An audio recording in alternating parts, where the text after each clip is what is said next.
You may know the company IGNIK because of their fire cans, but their latest creation takes it all to a new level. It's a fire pit, it's a heater, and it's a stove with a skillet cooktop. This is the IGNIK Skullet, and this is why we like it. Why We Like It is a channel about stuff we like. Hey, if you don't like it, that's okay, move along. But if you like it, subscribe. Waking up at camp can be a surreal experience, from hearing the birds chirping to just looking up at big, beautiful trees. Being outside can awaken your senses. But so can coffee and cinnamon buns. In this video, I'm going to use the IGNIK Skullet, and I'm going to show you how I make coffee and cinnamon buns right here at camp. Now let's start with the 10-pound gas growler. We'll turn on our propane, and we're going to get our IGNIK fired up. I keep the cooking vents closed on the skillet because I want to boil water using my pot. I'm going to also keep the heat on low. I keep a BruTrek Overlander French press along with a bag of coffee in my kitchen box. As my water boils, I take the time to get my press ready. If you camp and overland a lot, it's good to have a kitchen box set up that you have everything you need to grab and go when you're at camp. The water boils quick on the top of the skillet. In about 4 or 5 minutes, I'm ready to start pouring into my French press. With the BruTrek, I like to add 3 to 5 tablespoons of coffee, then my hot water, then I use a utensil to stir, and I let the brew steep for 30 seconds.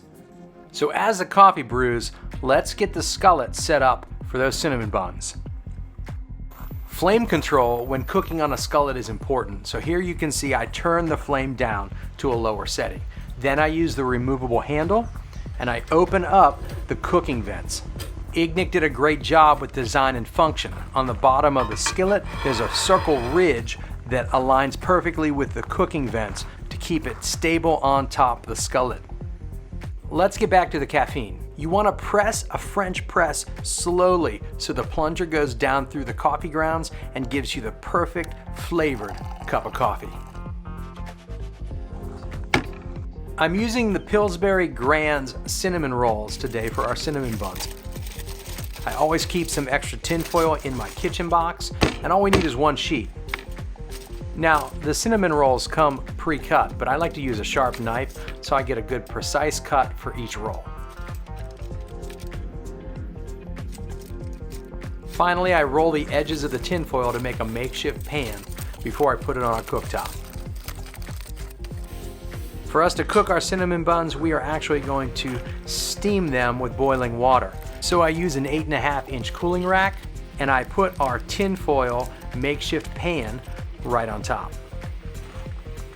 Stainless steel griddle accessories like this cheese melting dome works perfectly on the skillet. This one's a 9-inch one. I'll put the links down below on where I got these pieces, but what we're doing is steaming and we're heating up the cinnamon rolls. The cooking process is going to take about 15 minutes. I set a timer and I also checked it frequently along with adding water as needed.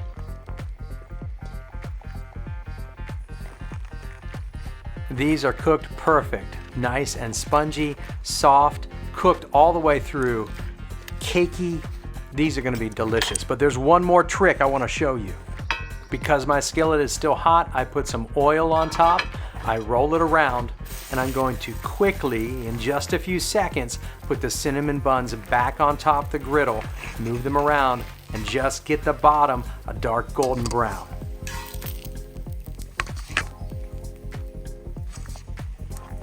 Now that the buns have cooled a little, I can go ahead and add the final touch, the frosting.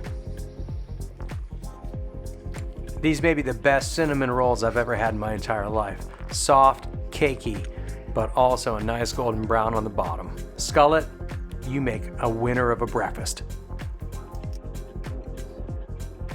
Thanks for watching to the end. Please like and subscribe. This is stuff we like and why we like it. If you're anything like us, we know you're gonna like it too.